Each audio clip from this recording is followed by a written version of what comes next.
In this episode, we have the absolute pleasure of interviewing Dr. Rachel Reid, former midwife, author, educator, researcher, and of course, film star. She delighted us on the big screen in our documentary Born at Home with her birth knowledge and wisdom, and she does not disappoint today with this amazing interview.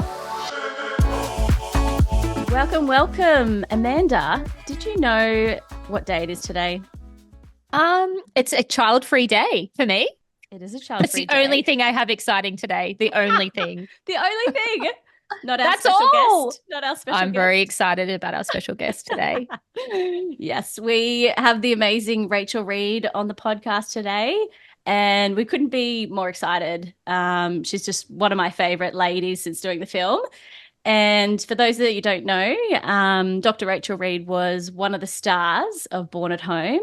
And I do have to say star because honestly, you were 100% instrumental in making this film a success. Once we had interviewed you, I realized, oh my gosh, this woman's such a cool lady, such a badass. And I knew that I was going to have to use a lot of quotes from you because they were just all so good.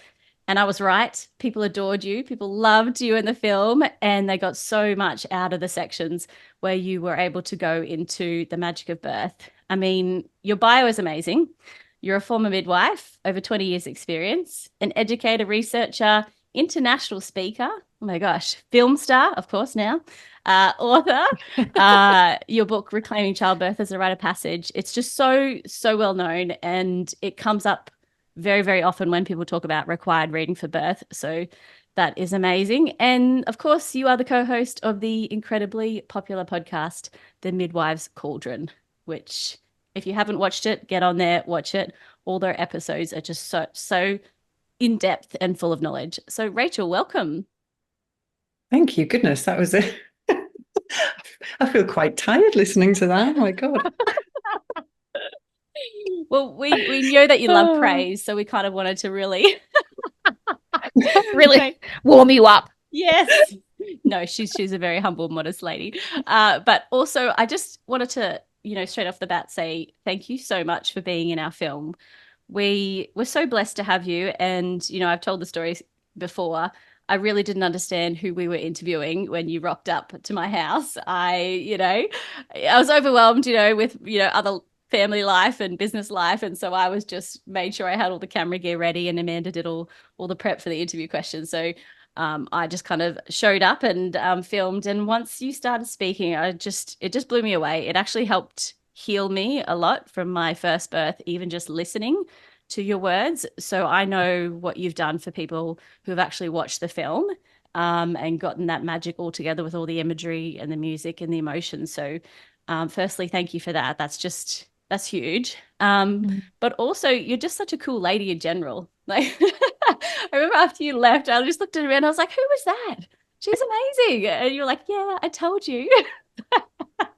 That's Rachel Reid. Rachel Reid. And since then, I've obviously talked to a lot of people and realized that you are so amazing with your contribution to women and childbirth.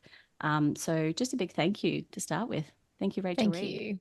Thank you, Rachel. Because also when I reached out to you, obviously, like we hadn't met before, because I'm just like some random consumer that's like planning to make some kind of film. And you just said yes, like straight away, which just blew me away. Why did you say yes to being involved in this project? Because we were so grassroots, like we still are. We created this thing completely ourselves with very, very little budget. So yeah, I'm just curious, like, why did you agree to this project all those years ago? I think change is going to come from grassroots. That's where the change is going to happen. It's not going to happen in the big institutions with the big budgets and it's had a chance to happen there and it's not. So yeah, and you were local, so I could just and it was stinking hot, wasn't it? I just remember it being really hot. So hot, and because my air conditioner was not the greatest, but also I made us turn it off for sound when you were answering questions. Yeah, but you don't look hot. No, like you look completely normal. You look composed. But behind the scenes, it was so fucking hot. It was like sweating. I thought that interview went very quickly. Yeah. Rachel's just like, stay focused. Yeah, yeah. Get it done. Totally. And you've had a chance to obviously see the full film now. Hey, Rachel. Yeah. Yes. Eventually, yeah. Eventually, After getting flooded in and yeah. That's right. not being able A to few get- things happened. So we were wanting to know your thoughts, you know, after you watched it, what you thought. Yeah. Oh, it was just lovely. It was kind of, how long is it? 60 How long is minutes. the An film? hour. An hour. Yeah. Yeah. It was just an hour of remembering and, you know, I used to work in home birth, so it was just lovely seeing that imagery out there.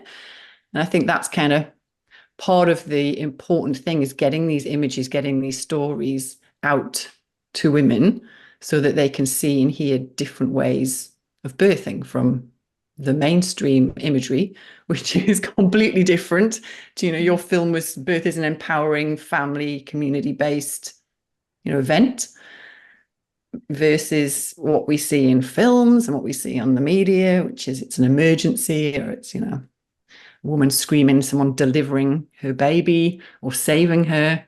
Yeah, it was just lovely. It was a lovely atmosphere. It was really nice where when I viewed it, I kind of went back to the university that I worked in to view it and caught up with women who had been kind of in the birth scene when I was a home birth midwife. So Pernilla, a doula that I'd worked with, haven't seen her for years. So it was just a lovely gathering of the home birth community here on the coast, and then just watching this lovely film. Yeah. You did amazing. Thank you. Was it what you expected? Like when obviously like because we're very the two of us just rocked up with like, do we have two cameras then? I can't remember. One No, camera or one. two?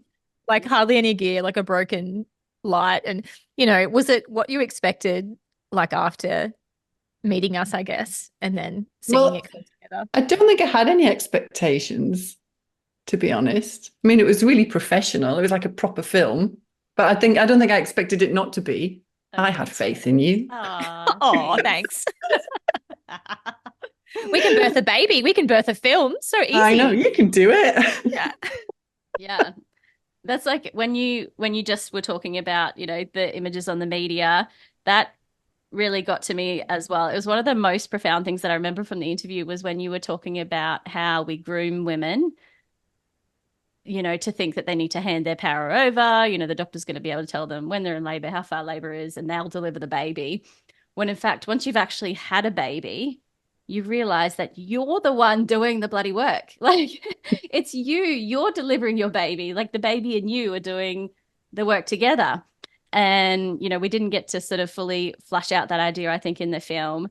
There might have been one or two quotes from you, but if anyone's listening, we've got the full interview with Rachel Reid on our YouTube channel. So you can go back there and watch it. But I think when you talked about, you know, your job is to make the woman feel empowered and know that she's doing it. And, you know, I think there was a quote that you said, the best, you know, when a woman says to me, you know, thank you for being there, rather than, you know, I couldn't have done it without you, then, you know, you've done a good job. And I wondered whether that took a while for you to, you know, coming from being a hospital midwife, I wonder if that took a while for you to sort of get the grasp of, you know, being a home birth midwife, or whether that came straight away entering that profession. Oh, well, I think a lot of people get into midwifery or birth work in doulas, whatever, from a sense of kind of wanting to rescue. And I am also guilty of that. You know, often they've had an empowering experience or a disempowering experience, and they want to make it different, or they want other women to feel the same way that they did. So I think a lot of us go into it with this kind of, we want to save women, even if it's not explicit. So, you know, and I think that's home birth or hospital. You know, even as a home birth midwife, you know, you often start out going, you must read this book, you must watch this thing, you must listen to this, because if you get all the information, then it'll be fine. So you're kind of wanting to you know, steer the woman into where you think she's going to have an amazing experience. And as a hospital trained midwife, which is what I was initially, so I'd had a home birth myself before that, hospital and a home birth. So as a hospital trained midwife, you know, you're very much trained that your job is to safeguard the woman, make sure the baby and the woman are safe. It's very risk focused, that you are the intervention that's going to, make sure that everybody comes out the other side safe. That's the real emphasis. And you kind of start to believe that a bit. And we all have egos. We all like to think that we're making a difference or doing something. I can remember I was actually praised on how well I coached women to push by one of my mentors as a student. Wow.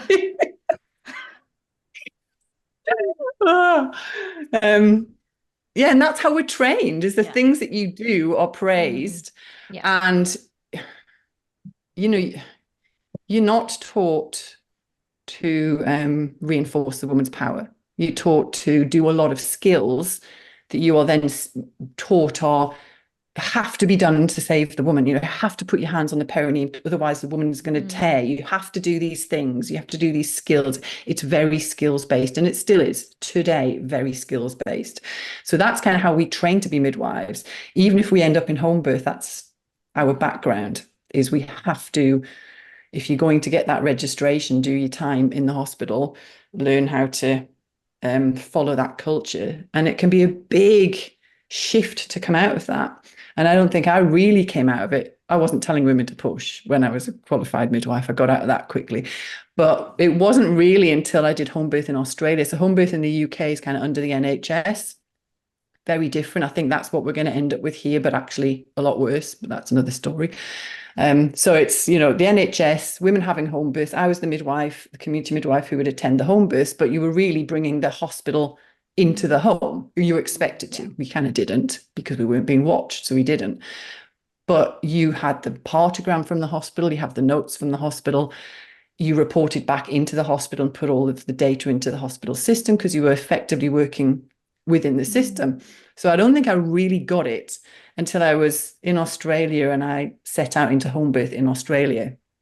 And suddenly I was working with women who were empowered enough to step outside the system, because in Australia there wasn't publicly funded home birth then. It was a real kind of non-mainstream thing to do. So this is a group of women who were already empowered because they kind of knew what they wanted, and they led the care. There was no partogram. I didn't have guidelines. I was completely outside the system. So I was following the women. And it was then that I really started to learn and realize that actually they can do it probably better without me. So I need to be really careful and mindful about what it is I'm bringing and what it is I'm saying and doing, because that's influencing what's happening. I am an intervention. And I think that was a massive shift for me. It's just my presence is an intervention, and it can be an intervention for good, as in promoting physiology and promoting an environment where the woman's empowered, or it can be an intervention where I'm reinforcing myself as the expert. And that happens in home birth as well. There's a lot of I initially started out with, we need to, get the baby in a good position. And these are all the special things that I can teach you how to do that. I've got all these special skills that I can do to help your body get ready for birth. It's all bollocks. It's, you don't need to do that. Women's bodies get them ready for birth. Women birth their babies. You kind of sit on the sidelines. And really the main role of the midwife at a home birth is the just in case. I used to say to women's partners in particular, not necessarily women, because they didn't question it, but the partners would often wonder why they were paying me to be there, because I apparently looked like I was doing nothing. And I would say, look, you're paying me for what I can do, not what I do, and you hope that you don't see what I can do. because that would mean I'm intervening for a complication. Absolutely. That's so interesting as well, because like you said, there's got to be a bit of ego, because you've trained, you've done all these years, you've got all these skills, and it's just like, well, I should be using them. Like, it must take a lot to sit on your hands, as you said, and just sit back and just go, I know I can do all these things, but that's not why I'm actually here. And it was, oh gosh, we had all this footage that obviously didn't make it into the film, but there was a hospital birth where obviously was a videographer donated the footage, and she was filming little bits and pieces, and then the camera was sort of left on when the doctor came in the room, And, he was saying, I'd like to do this. And, the support birth person was saying, well, is that on her birth plan? And he says, well, no. And she said, well, that's your answer.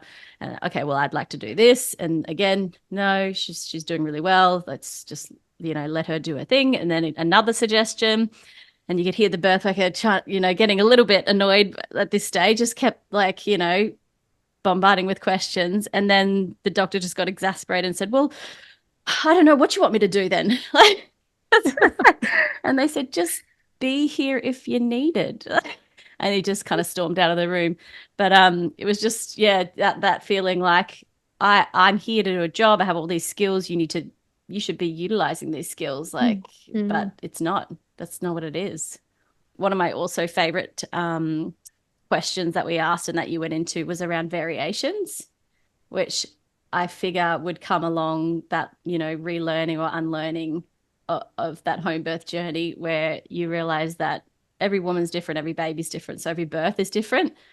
And, the positioning of the placenta and the baby and how they work together and how they maneuver together, only she knows, her and the baby know what's best for her body.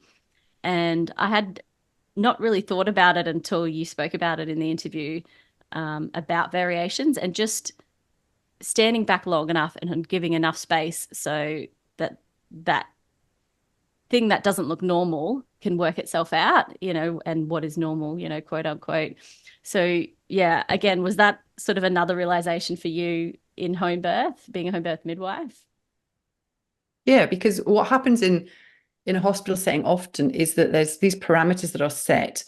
And if women don't fit the parameters, then we make them fit the parameters. So you don't ever get an opportunity to watch a variation play itself out. So if a woman's cervix isn't opening according to the time frames, then you intervene with syntocinon to make it open to those time frames.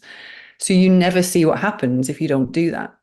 So you don't learn that. So you don't see it.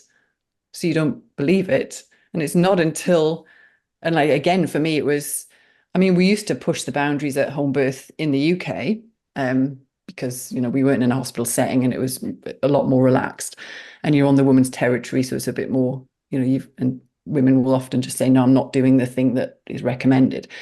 But it was really here in Australia where women were just kind of not wanting intervention unless there was a complication. So I had to keep asking myself, all right, so this woman's been in labor for X amount of time. Is this a complication or is this a variation?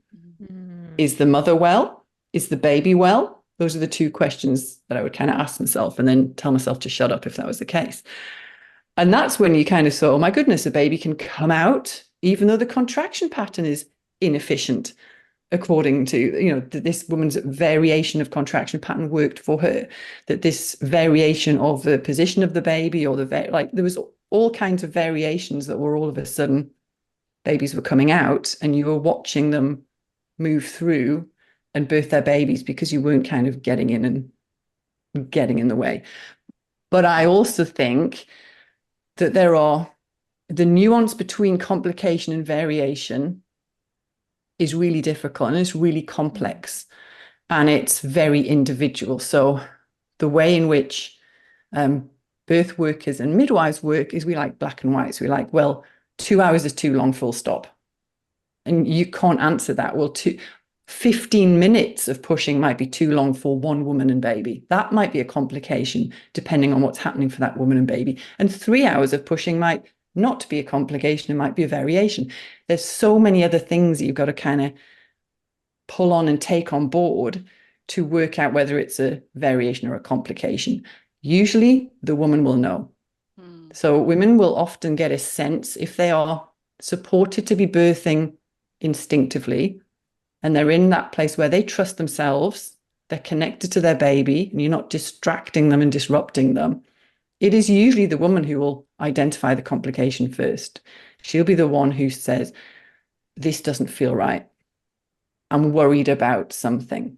And that's when you listen. It's very rarely you going, I think this is a problem, without her having already worked that out. Yeah, totally. It just like made me think about, I've had so many conversations, obviously, since making the film, of different friends' birth stories, different, women that we meet at the cinema, and just so often, like so often, that is the reason that they've ended up with a C-section, or they've ended up with an induction, or some kind of thing to help push it along. It's not because there was anything wrong, it's because there was a variation happening. Either the labor was kind of too stop-starty for the comfort of the staff, or she wasn't progressing fast enough, or all those kind of things. So yeah, it's just something that I would really love to see change, but it is really hard to teach, like you said, that line between variation and complication. Like, there's almost no room for it in the hospital setting, because you do need to have black and white. And how do you teach nuance without experience? I don't know. I can totally understand why what's happened has happened, but it's just like, how do you change that? Yeah, and it's really difficult when you're caring for a woman that you haven't met before, and you don't know her. So it's then also more difficult to pick up on whether this is a variation or a complication, what's going on here. And you've got staff literally knocking on the door. It's really difficult environment to learn about physiology in, because you're not seeing it and you're not getting an opportunity, and you don't know the women enough to trust them, I guess. You don't, and the women might not trust themselves. You don't know them. You haven't built up that relationship. So it's pretty difficult. Yeah, I guess that's the answer, isn't it? It's relation-based care, having that continuity of care, and it's having an environment and a setting that supports physiology and no time constraints, things like that. So home birth. That's right.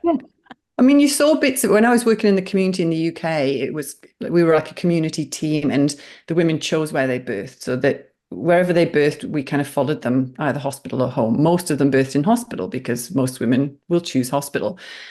But we could then bend rules much more easily than I could when I was just a birth suite midwife, because I knew these women.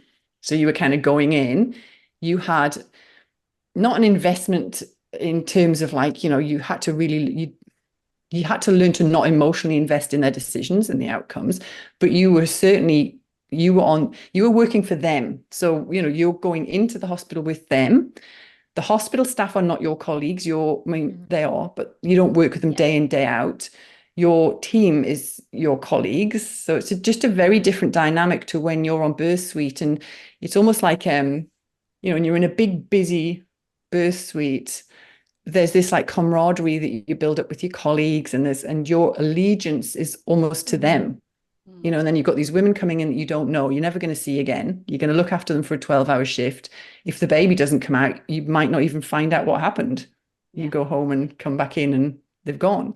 So it's just a very different feeling to working in a team of midwives, where you've seen this woman in the antenatal period. Even if she's birthing in hospital, you're going to go in and be with her, and then you are going to visit her at home afterwards. So you're kind of also working with the aftermath.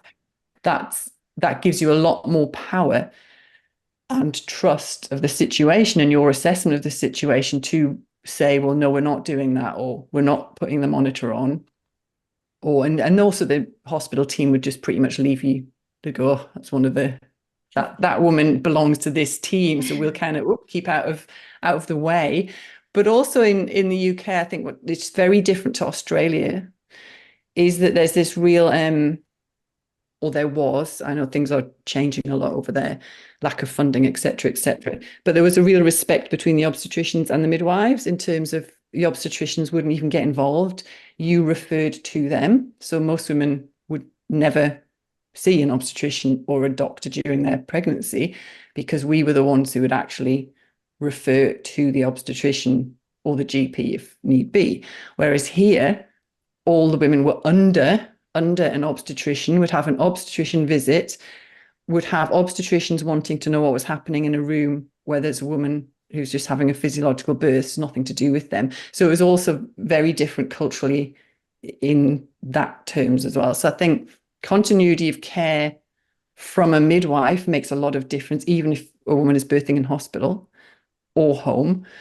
But then that has, that also does have its problems and issues and politics, but it's certainly better than fragmented care.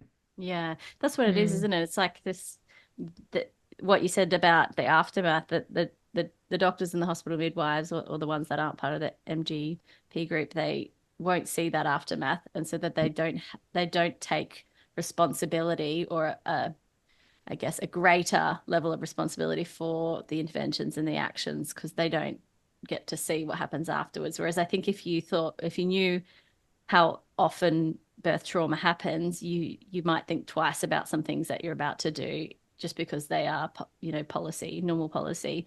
And that was something that we really found with, touring with the film, is people really resonated with some of the words that you used and the way that you spoke about birth, and bringing back more of like a sacredness to it, using sort of the rite of passage as the terminology, rather than just, birth happening. It really is something that we really need to, just bring back that sacredness to, and honor the woman, honor the process, honor that, the postpartum period. And I think if we start to do that a bit more and bring back that sensitivity, you would have less, clinical decisions, or you would try to minimize them. You'd have a bit more sensitivity to the whole process, rather than being someone coming in and breaking their arm and, you can just whatever, have a laugh at them and have people come in and out of the room. It's not really a bother, but, bringing back that understanding of what birth actually is, and that you do go into this portal-like energy, and that we do need to be really careful in how we treat women in that space. I think that would do a lot, to mending some things. I don't know, that's just my my feeling. But I know obviously your book is hugely successful, Childbirth as a Rite of Passage. And I was wondering if you could kind of just give us a little blurb about, what's in it, what people can expect if they buy it, because I feel like we might have a lot of new mums in the audience, and they might not have stumbled across your resources. Yeah, well, it really came out of my PhD, which doing that completely transformed how I thought about birth and teaching midwifery. And it's really, as you said, if we look at birth as just a physical event of a baby coming out of a woman, then, well, in fact, that's what we've done, and this is where we've ended up. When really, historically, and for every woman who's given birth to a baby, however they've given birth to the baby, it is a massive transformation of self. It's a rite of passage. You are going from not being a mother to a mother, or a mother of this new baby. It's whatever happens, it's a massive transformation in your life. And if we can kind of understand childbirth as a rite of passage and treat it as a rite of passage, then it alters how, as care providers, we approach women, because then we become what I call kind of ritual companions. And ritual, but when I say ritual, I'm not talking about like, candles and woo-woo stuff, right? I'm talking about words and actions, and looking at rituals in terms of medical rituals. There are all kinds of rituals, are just words and actions that we routinely do that reflect and transmit our culture. So if what we're saying is that what we want at the end of a woman's rite of passage into motherhood is for her to feel like she's strong and powerful and capable of birthing her baby, then that should be the message that we are transmitting and reflecting to her all the way through, in everything that we say and do, everything from when we meet her, when she's pregnant, all the way through to, when care ends, or whatever it is, if you're a care provider. And if we can approach our interactions with her with that as the kind of underpinning framework, then we will support her transformation into stepping into her power, rather than just grooming her to hand over her responsibility, us kind of taking over the whole thing, using our special expert skills to keep her safe. It's an opportunity for women to become empowered. And that's what the research tells us, is that childbirth can be a massively transformative, empowering experience, regardless of how it happens. Even women who've had very medicalized births, if they are treated the right way, will come out of that knowing that they were in control and they are powerful. Yeah, I love that. So I had a few questions for you, Rachel. I put a post on Insta and a couple have come through, and I also had some like questions as well myself. I guess mine are more around like you as a person as opposed to your work because, you know, everyone knows how awesome you are and yeah, your information is just incredible. But I'm really curious, like just from a personal perspective, like what's been your greatest achievement so far? Like in terms of your professional career, like is there other moments that come to mind when you're like, oh, fuck yeah, that was awesome. Like, I'm so proud of myself for doing this. Or was it like a personal thing with a family? Or like, do you have some greatest achievements that you'd be open to sharing? Oh my, that's put me on the spot. I'm not very good with achievement. Like, I don't get that. You know how people get really excited or when they do a thing. Mm, I think there's like something wrong with me because that doesn't happen. So what I tend to do is more like relief, maybe. Is mm. We can resonate with that. It's done, it's finished. like, you know, when you've been like, I don't know, you walked up a hill with a backpack, right? And then you take the backpack off and then you feel lighter. Mm. That to me is the closest I get to excitement after like I with can an resonate. achievement. Yeah. Yeah. Yeah. Yeah, I'm sure you felt that when you finished the film and it was all ready. Yeah, Did you I get didn't even. excited? No, I was just relieved. And then Amanda's like, you got to come to these event screenings. And I was like, really? But I've done the thing now. I just like to sleep. Yeah. Well, Well, I mean, yeah. that's kind of where I am. I do look back and go, I'm pleased I did. Like I'm pleased I wrote that book Mm, because I feel like that got it kind of all out of it's like squeezing a spot. It's mm, out now. yeah. Like my first book wasn't that. It was just I wrote it for a publisher and it was just here, this is what you want. The why induction matters, but the Reclaiming Mm, Childbirth was really all of my work mm. in into a book. So I guess I'm pleased that I did that because now I don't have to remember it because it's written down. Mm. It's That interesting, hasn't isn't really it? answered you. That hasn't really answered your question. No, I think it's really interesting because I think like myself and Eleanor have talked about this as well. Like you expect to feel something after you achieve a goal. So like writing a book is such a huge achievement, you know, for anyone to do. And to have a book that's successful is also a huge achievement. But, you know, that is just one aspect of something that you've done. You're still left with how you feel about yourself, you know, regardless of the book existing. Do you know what I mean? Like, so Yeah. like sometimes you perceive yourself to feel really good, but you're still the same person that you were before you did it Yeah, and when you go to sometimes bed. like it drags on and it's hard and it's difficult and it is sometimes it's just like thank God that is done. Like, you know, you if unless you've done something really massive like that or had a long labor, for example, sometimes Mm, it is just that relief afterwards. It just that took a lot out of me. mm, Yeah. And you don't yeah. get all the hormones that you get after giving birth to a baby that just make you feel like you're Yeah. absolutely amazing and like you've Yeah. achieved the most amazing thing in the entire world, even though women have been doing this for long. You are the most amazing person in the world. You kind of don't get because it's not kind of, you haven't got those hormones kind of creating that environment when you birth a film or a book or, Yeah. achieve other things. Yeah, do you find like so for example, when we speak to people in person and we hear like those personal stories about how the film has impacted them, do you find you feel something sometimes when people say like your book was amazing, like it set me on this different trajectory with my birth and I went on to have this beautiful birth based on the knowledge, you know, that I learned in the book. Like do you enjoy hearing those stories? Like do you feel like you kind of get something, like get a bit of a kick out of hearing those stories, or it's the same feeling. You kind of just like, oh, well, thanks. No, it's nice and it's reassuring because I kind of wrote that book and I didn't go to a publisher. I thought I'm going to do this book by myself. I'm going to free birth this book. Mm-hmm. I worked with editors, etc., because you kind of have to, otherwise it ends up crap. Um, but I kind of really wanted. I didn't write it thinking that anybody would kind of like it.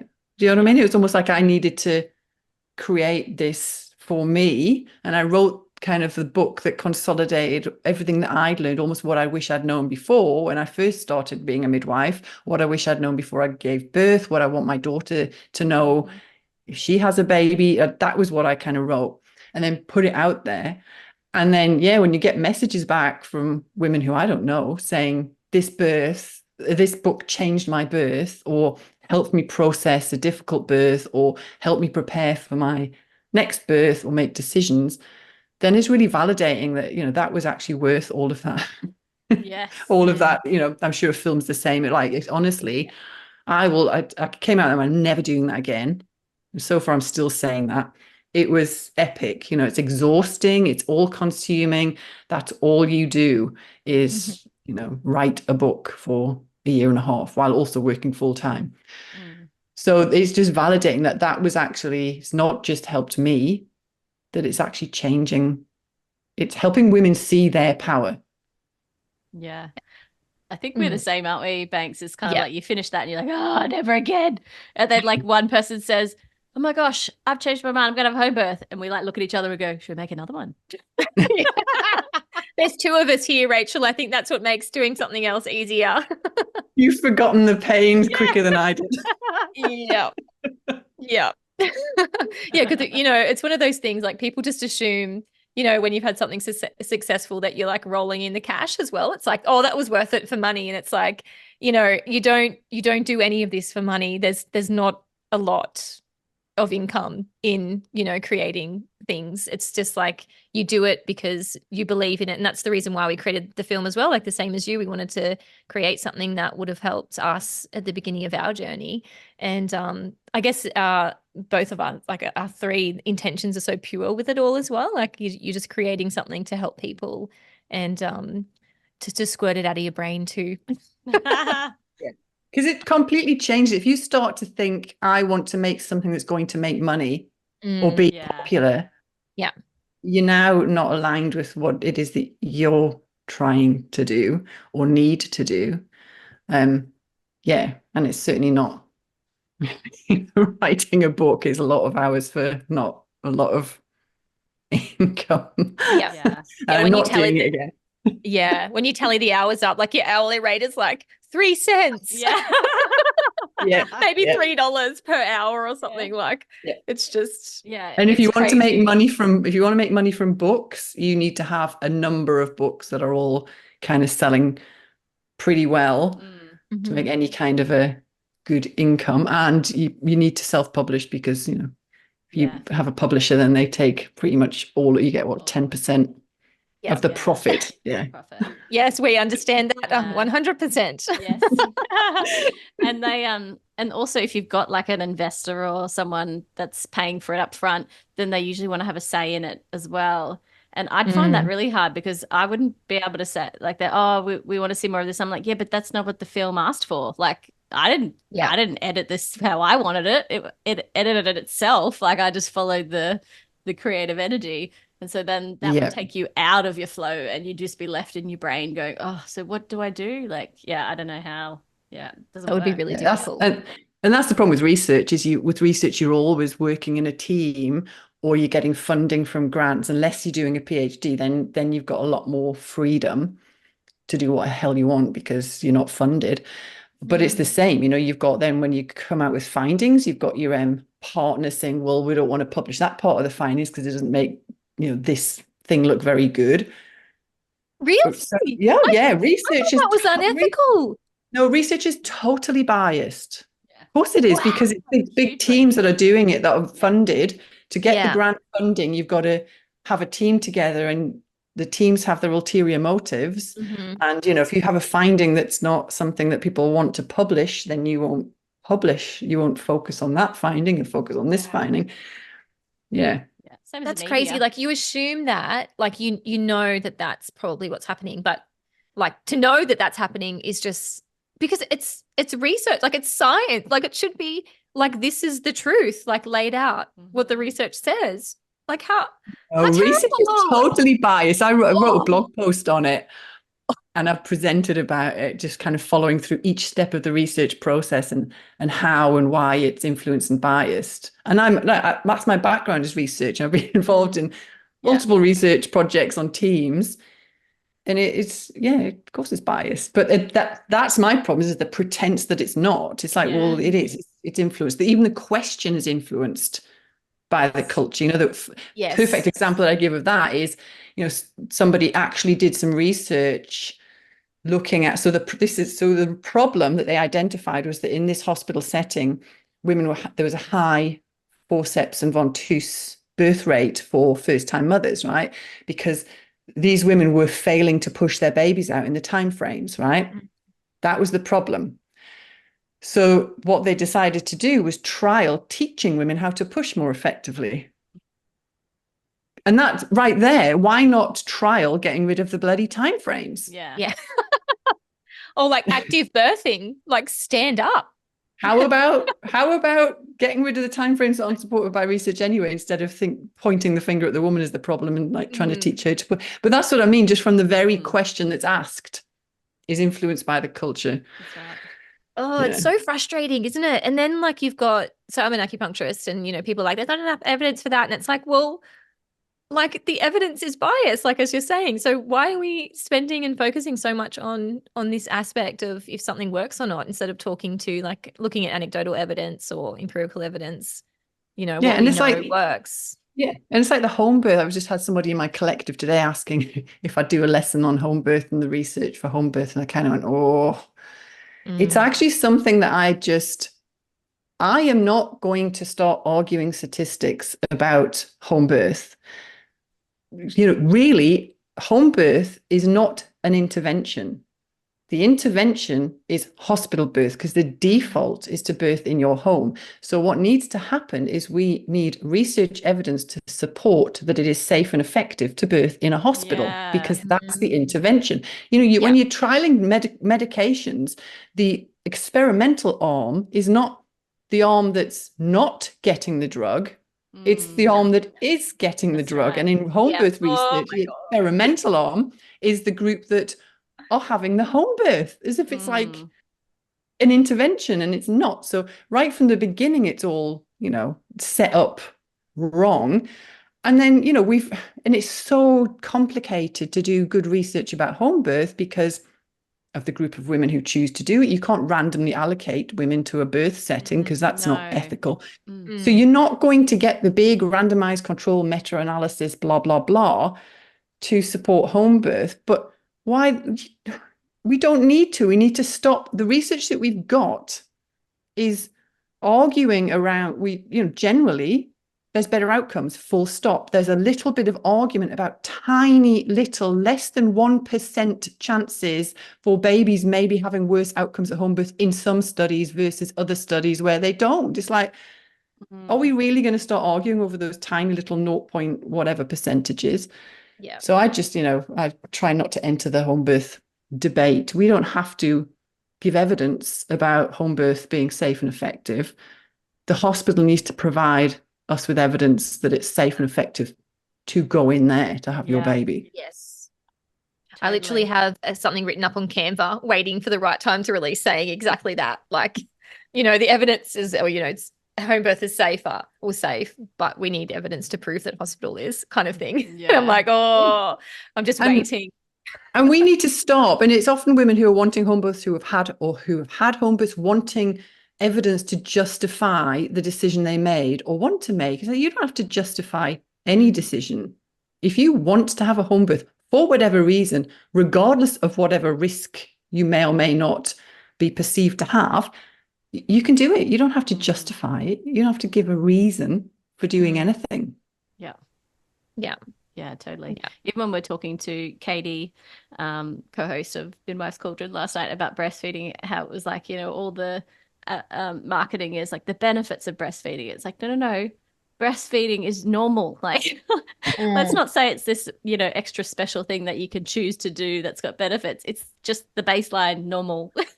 Yeah, it's a default. Like, it's the default. Like, yeah. Survival. Yeah. Yeah. It's like the benefits of breathing. Yes. Make sure you breathe. Oh, that is so funny. Oh, we can't wait to explore that in our next film. It's going to be a whole bag of worms that's going to come out of that. Yeah. Very spicy. Very.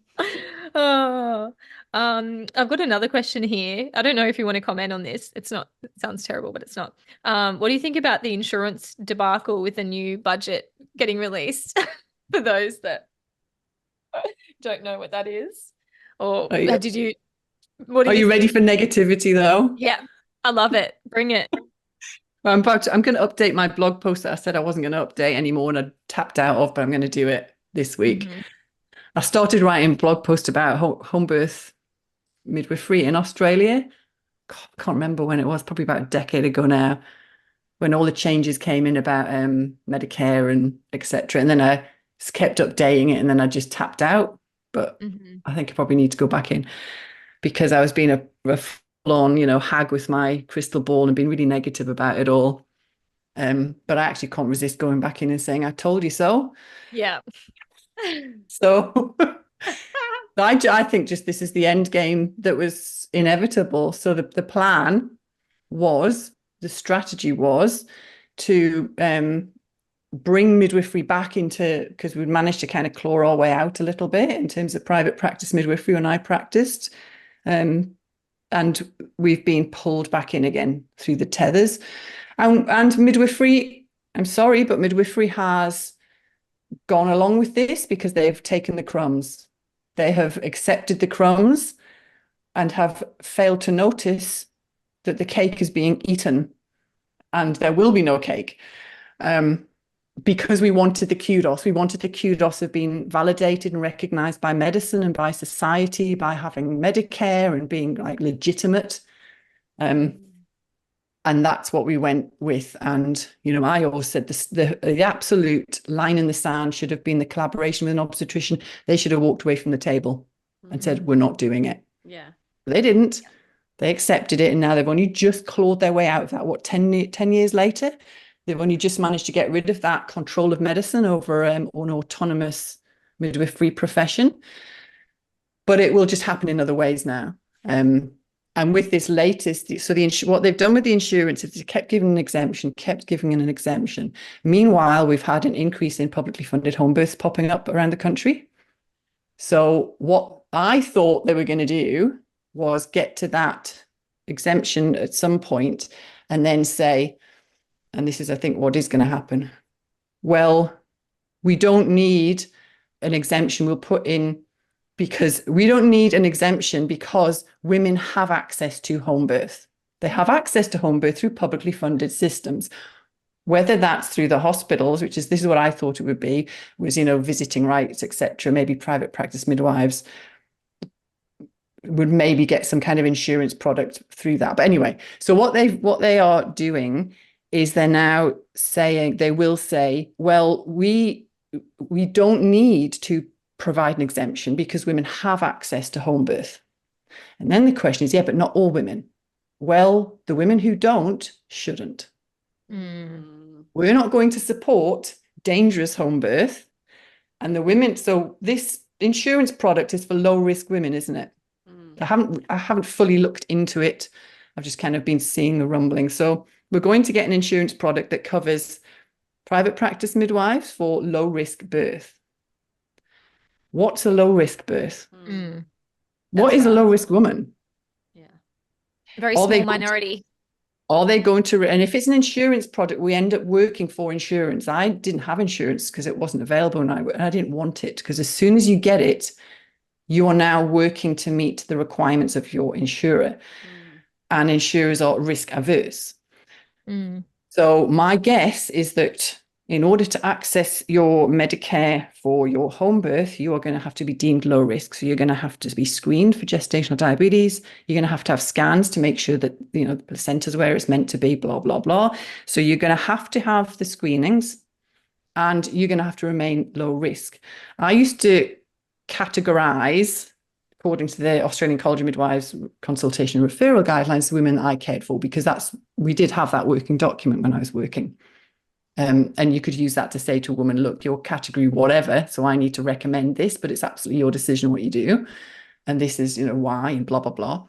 And completely now, like you see, I'm full rant now and I've lost my train of thought. So what I think they're going to do is they're going to say you need to be low risk, but the number, that's right, me collecting stats. Most of the women that I cared for ended up consult or refer by the end of their pregnancy for one thing or another, even if it was just anemia or when, they all bloody went post-dates. Post-dates, there was always or they were VBAC. There was always something that would have placed them into a higher risk for home birth category. And that's what we're going to see. We're going to see that imposed for Medicare. So then what happens then for a woman who's having a VBAC? Who's going to, the private practice midwives will not be able to take her on because they will not be insured for her home birth. And if they are not insured, they are breaching their registration. Because you have to be insured for every aspect of your practice to meet the requirements of your registration. And the exemption won't be there anymore. So when the exemption goes, the midwives will have to be insured for home birth. And the only insurance they'll get is for low risk home birth. So who's going to look after the women who are having VBACs, the women who go post-dates, the women who don't want to have screening or have scans? It's not going to improve access. Yeah. What a huge stress for the definitely woman knowing, at any point I'm going to be kicked out of, this home birth option.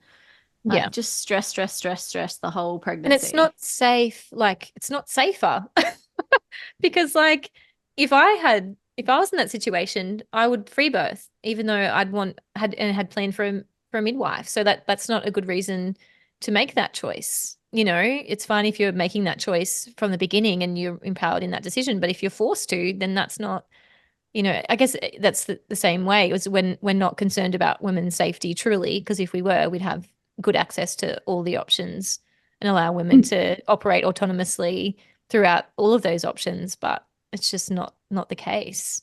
That's and then ridiculous. what's going to happen to the private practice midwives who currently, because that's kind of changed as well. So when I was doing private practice midwifery, it was pretty, you were just held accountable to your registration, so legally and professionally. Whereas now there's all these layers, and then you've got visiting rights, then hospitals think they own you, so they're telling you what you should be doing. And some midwives believe that because they've been socialized and groomed in the system and then come out of the system. So they don't have a good foundation of understanding they're autonomous. And they are not owned by the hospital, even if they have visiting rights. So we've got all of that going on. So what's going to happen, though, to the midwives who are still caring for women who are having VBACs or having, in quotes, high-risk home births? What's going to happen to them? Like, I don't know. It'd be fine for kind of the private practice midwives who are very well happily networked into the system. So they will just say to women, well, you're high risk now, so we'll have this baby in hospital and I can provide care in hospital if I've got visiting rights. But the other midwives are going to have to abandon women. So, I can see a mass exodus of private practice midwives who do not want to practice in that way, who do not want to enforce women's birthplace to be the hospital just because of criteria. And I think there's going to be a massive shake-up. There's going to be interest. So what you'll have is high risk, in quotes, women either being dumped and abandoned late on in their pregnancy if they're not prepared to just cooperate and go into hospital, or you're just going to have that group of women starting out with unregistered birth workers because they're not regulated. So we'll kind of see a splitting of or even low risk women will choose the unregistered birth worker. Why wouldn't you? Because then you go, well, at least this person will be with me the whole time. And that's what you're paying for.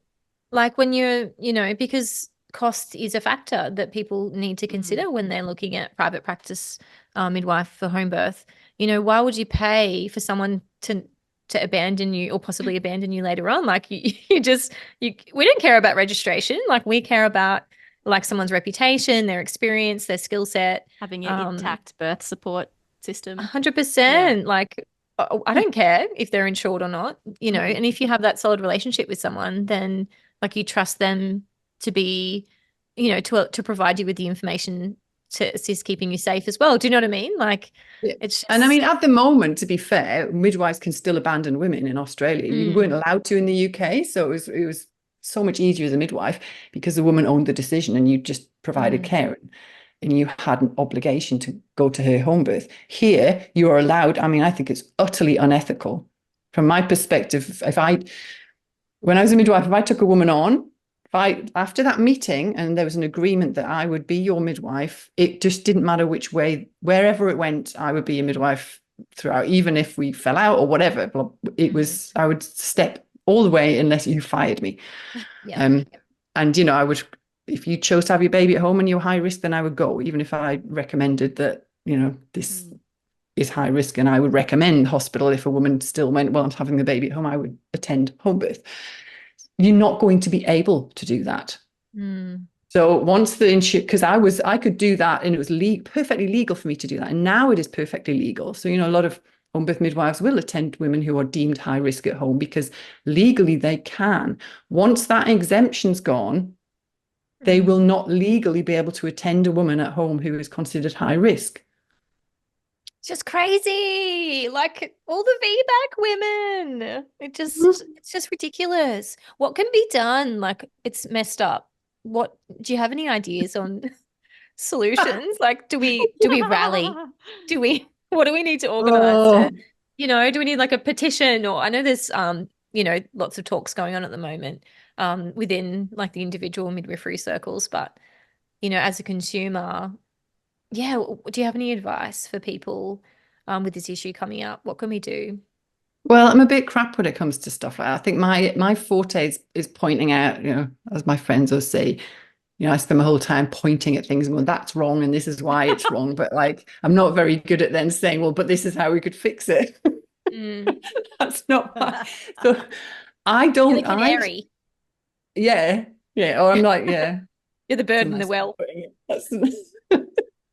I'm very judgmental. I can say that's wrong but yeah, I'm not very good at coming. Then people will say, well, then how can we fix it? And I just go, I don't know. I honestly don't because and this is the problem is consumers and midwives asked for this because they wanted access to home birth and they wanted it funded and for all those really good reasons, but I don't think they could see then how it was going to get manipulated because kind of medicine and the structures that be then manipulated all of that.